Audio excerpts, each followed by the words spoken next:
আমার সুন্দর জীবনে আমার পরিবারের দোয়া কেউ তো চাইছিলাম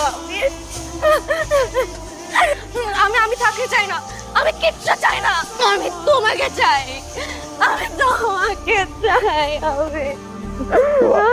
তোমাকে শক্ত হতে হবে, তোমার মার জন্য তোমাকে শক্ত হতে হবে, তোমার বোনের জন্য তোমাকে শক্ত হতে হবে। আমি তোমাকে ছাড়া বাঁচবো না, আমি একা হয়ে যাবো।